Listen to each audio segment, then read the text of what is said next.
Taos was an Adobe town when I grew up. My dollhouse was made out of Adobes that I made with an ice tray. And the main thing was, when you saw in the spring people getting ready to replaster the church, was to run and hide, because otherwise you would be put to work. Well, my name is Anita Otilia Rodriguez. I was born here in Taos, New Mexico. My family has been here for many, many generations, since the founding of the town of Taos. I am a traditional enjarradora, which is a traditional Adobe finisher. And this technology has been passed on by oral tradition among women in the Southwest for over 1,000 years. And our specialty is, of course, finishing, and we're responsible for the interior and exterior surfaces of the architecture. So we're experts in plaster, maintenance, repair. We're also the embellishers, and we cover clay walls with colored clay slips from locations that we pass on also by oral tradition, mostly to our daughters. And we're the fireplace builders and the orno builders and the remodelers and the hearth builders. I learned this from the horse's mouth by taking a camera and a tape recorder into the villages surrounding Taos. And I found these women who were by then in their 90s and no longer participating in construction, because when the conquest of New Mexico in 1847, the construction business and the entire economic relations of the Southwest changed, and women were excluded from the construction business. And so their technology did not come part of standard earth-building technology. So these women were on the cusp of taking their body of knowledge with them, right? So I went out into the villages and I helped them plaster their houses, and I took them to the doctor and worked with them, brought it back and put it into practice, tested it, got a contractor's license, and became a professional and started my own crew doing specialty Adobe construction. So you see here, this is a mud floor. It's laid on ground grade, no cement anywhere underneath it. It's got subfloor heating underneath it. It's completely waterproof, and it's 35 years old. And as you came into the house, you saw a dome over the entryway. That's an Adobe dome that I learned to build in Egypt while working for Hassan Fathi, who wrote Architecture for the Poor. That dome is, of course, made out of Adobe, and it is 35 years old. I have on this, above these latillas, a frame roof with a standard code Bry surface. It also is 35 years old. It has been repaired twice. My dome has never required repair. And you see the concho over my fireplace. I also learned to build that from Hassan Fathi's masons. And these men work with no levels, no measuring tapes, no wheelbarrows, no wood, and only one little tool, which looks about this big, and it looks like a tiny miniature adze. And that's all that they use to build with. When you decided to start your own business? Well, I was the only licensed woman for years. You know, I walked onto a construction site one day and some guy says, "I ain't gonna work with no ruca." And he walked off the construction site. Well, I just kept working, and year after year, they'd see me again and again. They finally figured out I wasn't going to go away, and that not only that, I could do the work. But I kept running into this guy, and he didn't say anything, but he'd keep giving me dirty looks, you know. Well, then one year, it was Fiesta, and I suddenly got a big job. So I went downtown, you know, and Fiesta is like Fiesta, and to the bar where outsiders feared to tread, but I thought my boys might be in there. So I went in, and there was this guy, right, and he was drunk. And my boys were not there. And I knew the bartender. I mean, this was like really a kind of rough place. And I knew he'd look out after me, but I was concerned because this guy started towards me. Then all of a sudden he held up his beer and he says, "Buy that woman a tequila. She's got more balls than any man in here." And that backhanded compliment after years and years and years is just one of the things that I treasure. And yes, it was rough. It was rough. They wanted to look down the front of my dress and stand under me when I was on a ladder, but you know, like they sabotaged me whenever they could. But I knew that I had to do perfect work, that I could not afford to screw up. And so I just got really good at it. And I loved it, I enjoyed it. And after a while, I developed a taste for fighting. One of my buddies called me aside because some of the guys were really good. You know, they'd loan me tools, they'd send me jobs, and so he'd call me aside and said, Anita, don't be nice. They won't respect you. Don't get mad either. Get even. And it was really good advice. And it gave me a certain relish in slugging it out with the machos because there was no other way about it. So I thought, well, I might as well enjoy it. But yeah, it was rough. I think it's probably changed a lot. You know, and the younger generation really fills me with hope. I mean, they've got so many things down. You know, they just get it. This whole thing about gender. I mean, young people are absolutely rejecting that as heterosexuality is a construct, right? That is so right on. I mean, that's the root of patriarchy. Kids that are thinking like that just may save the planet. Yeah, I think things are changing. Women are just fed up. Basta.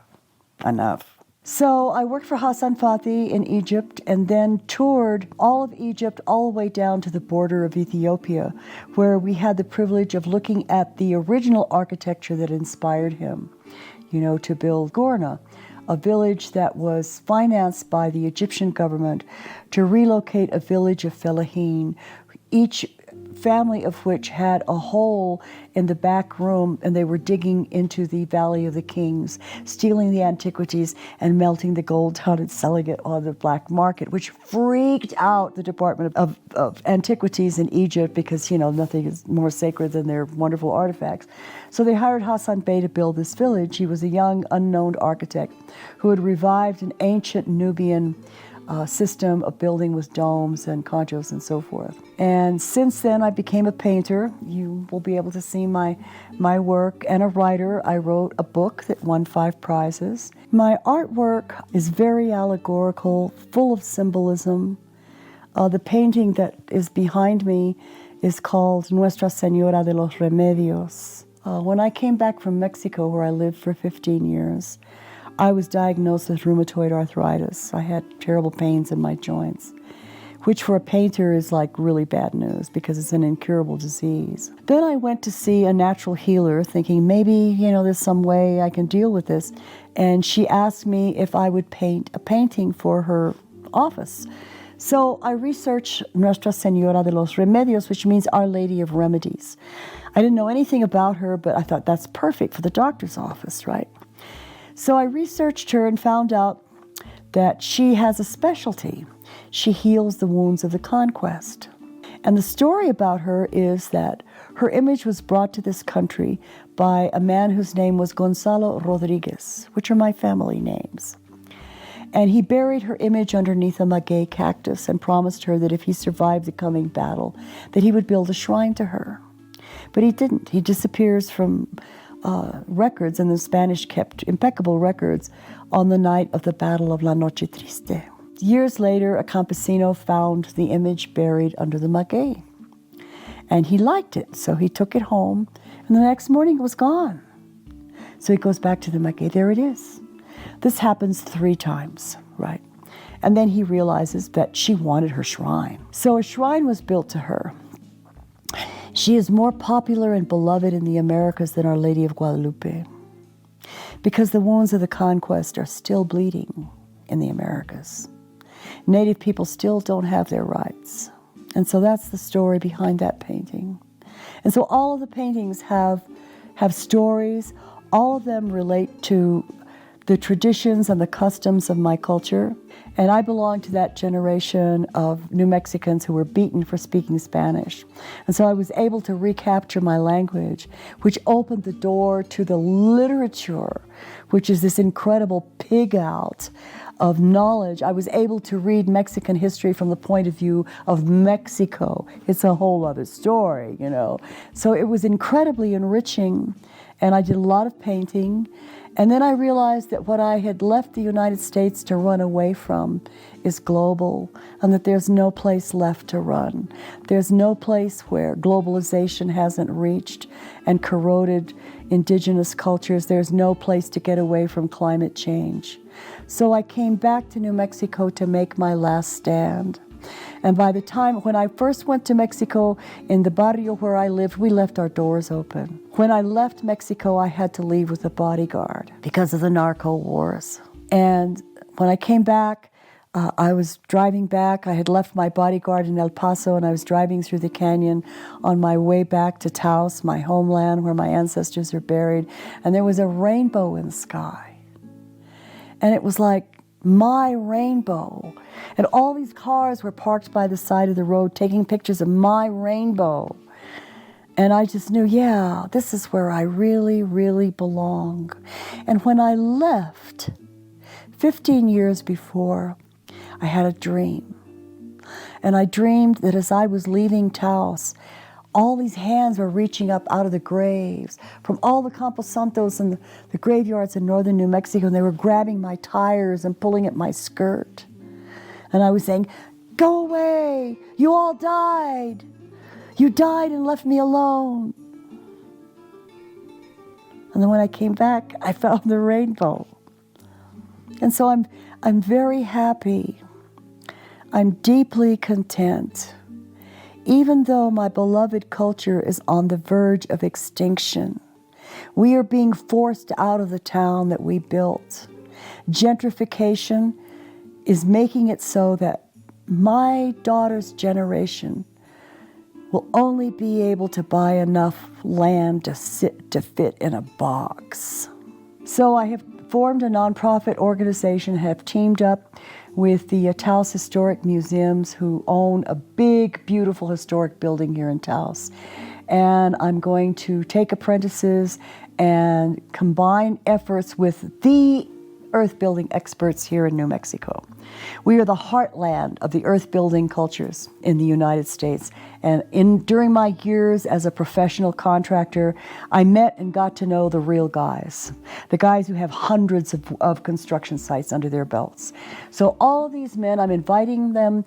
We are converging on this building, the Martinez Hacienda. We're going to analyze the building. We're going to schedule the restoration, which will probably take 2 or 3 years. And in conjunction with this restoration, we are going to teach workshops. We have brought together and are building a data bank of the most experienced on-site knowledge that there is. We have a saying in Spanish, El diablo sabe más por viejo que por diablo. The devil knows more from being old than from being the devil. Right. So that's our project for this year. Next year, in cooperation with the Egyptian architects with whom I'm still friends and with whom I correspond, we are also going to import and teach Adobe techniques from the Middle East. And one of these will be a malkaf. A malkaf is like a rectangular Adobe tube that is built on the non-windward side of a house. It will cool a room without using any energy, right?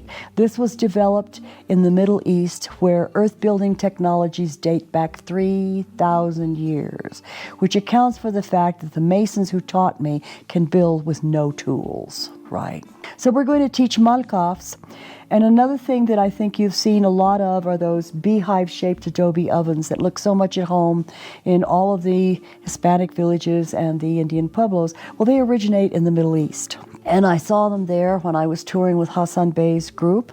And the beehive-shaped ovens in the Middle East have 2 floors, which means that you don't have to rebuild the fire when the oven cools off and start all over again. Rebuild the fire, get a bit of ashes, clean it out, put in another load of bread. You can continually feed wood into the horno, and you can bake for days. So we're going to teach those in 2024. I have organized this revival, hopefully, of our architecture, because I want to tell the story of our architecture to our community, because you cannot separate the story of our architecture from that of its builders. And even though my heart is broken because of what I'm witnessing with respect to my culture, myself and a lot of us are going to do everything we can. Everything we can. And the knowledge and the teaching of Adobe architecture is going to be the scaffolding upon which we will hang workshops that teach our culture, teach our history as a vehicle for telling our truth. And so for those persons who might be interested in taking these workshops or participating in this, at the moment, the only place where announcements will be made is my Facebook timeline. Anita Otilia Rodriguez is where people can come to get more information about these workshops and about the projects that we're involved in. This floor is laid on ground grade. It's got 2 coats of plaster, each are about 1/2 inch thick. 2 coats, the total amounting to possibly 1 inch, maybe 1.5 inches. And once that's dry, I do a linseed and sealer and a solvent seal, which consists of 5 coats, which have to be applied successively, each one being allowed to dry. So that's roughly the process for the floor. And this summer we will be teaching how to do these floors at the Martinez Hacienda. They are completely waterproof, and if you're really anal retentive, you can wax them so that every time your dog steps on it, it will leave a print. These walls are 18-inch thick, and this is not paint. This is caliche, that's the geological name for it. And one of the processes of the enjarradora is a process called alisando, whereby we process colored clays and use them to change the color of the walls. This comes from a deposit down the street. So if you want to compare this process to a can of paint, from the point of extraction to the point of disposal, all of the toxins involved, this is completely outside the cash economy. And the greatest thing about Adobe is the thing that has been used to malign it. When you don't need it anymore, it melts back into the earth from where it came. It doesn't leave behind a pile of garbage, right? And here's a painting. I got so tired of how Eve was framed, and, it's all our fault and we're the root of all evil, and it was us and the apple and everything. So I'm kind of rewriting the story. So you see here, they're just met and they're having a conversation, and he's offering her an apple.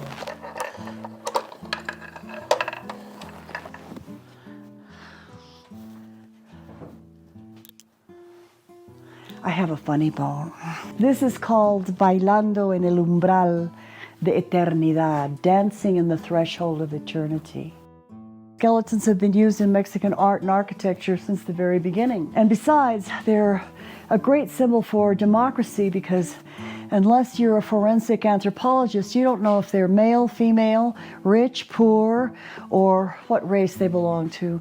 That painting is from the Plaza del Baratillo in Guanajuato. And there's Pancho Villa sitting in the middle, some of my friends, my doctor's there.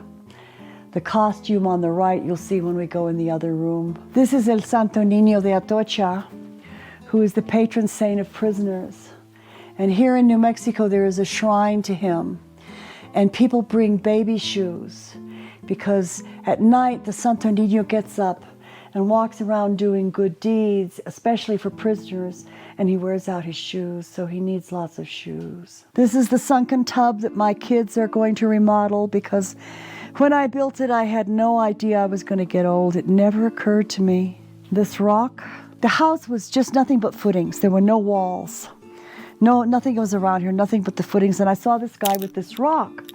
And I said, "What do you want for your rock?" And he said, $50. I says, "Okay."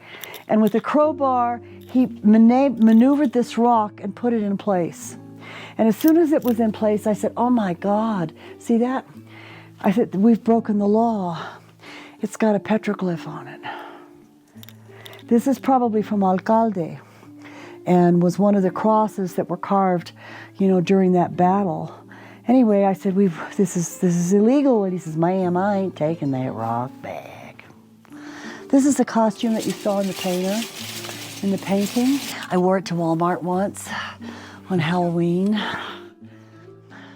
I can see, but no one can see who I am. And the sight of this costume walking up and down the aisles shocked people, and it cracked them open. And for a minute, I could see deep. And there would be the ones that, oh my God, I'm hallucinating. Well, I mustn't let the family know, And then there were people like, they were mad. How could anybody be having that much fun? There's got to be a law against this. There were people who cracked up, but it just made people expose themselves. This door is ancient. You see these doors from Palenque all the way up to Chaco. When I was building it, I was with a friend of mine from one of the pueblos, and we worked together a lot, and she just wouldn't help me build this door. And so I finally said, Susie, what's wrong? You mad? And she says, no, that door is alive. You Mexicans, you don't understand things. If you don't feed it, it's going to burn the house down. And like I say, these doors are really old, and they exist all the way from Palenque, Mexico, up to Chaco Canyon. And nobody knows exactly what they're for, whether it's because you could carry a load of firewood or a deer through them. So who knows what the significance of them, but they're so beautiful, I just had to have one. That's a portrait of the artist as a flaming bitch on wheels. I learned from Hassan Fatih the connection between culture and architecture. If you have a Muslim family, you put a Muslim family in a typical house in Egypt, and there's a courtyard in the middle where the man can entertain his guests.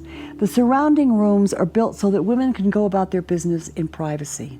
They can take care of the kids and do the cooking. There's even kind of like a little patio in the back, which is like the patio de servicio in Mexico, that opens up into these little alleys where women can, in privacy, take their stuff and go do the laundry, right? If you take that family out of that house, you make it impossible for them to live their culture. And then you take the pueblo, 5 stories, all one building. What does that say? Unity, cooperation, one family. Every terrace is set so that you can watch the children. Every door and every window faces the plaza where all the dances take place. Then take the housing development, which is shoved down everybody's throat now. It's like a plate of brownies. You cut it up into squares and you plunk one house in the middle of every single one. No land is saved for agriculture. There is no area for wildlife. And there is no relationship. The housing development is built for people who don't want to know each other. And so we are fostering an architecture that promotes alienation, disconnection, not only from each other, but from the environment. Because it does not connect us to the environment. It separates us from the environment by a whole series of sins and crimes, materials that we went to other countries where we oppressed and with violence stole other people's natural resources. The violence we commit on forests when we raze them to build frame houses, which will then burn down. So the materials that we use with our architecture separate us from the earth in a hostile manner. These walls connect me with nature. I stand on the living Mother Earth. So there's a spiritual difference. There's a moral difference. There's a scientific, technological difference. I think that the difference between industrial building materials and the labor-intensive use of Adobe is that capital does not want labor. Capital is hostile to labor. So anything that requires labor, they're going to try and figure out some way, not to use it.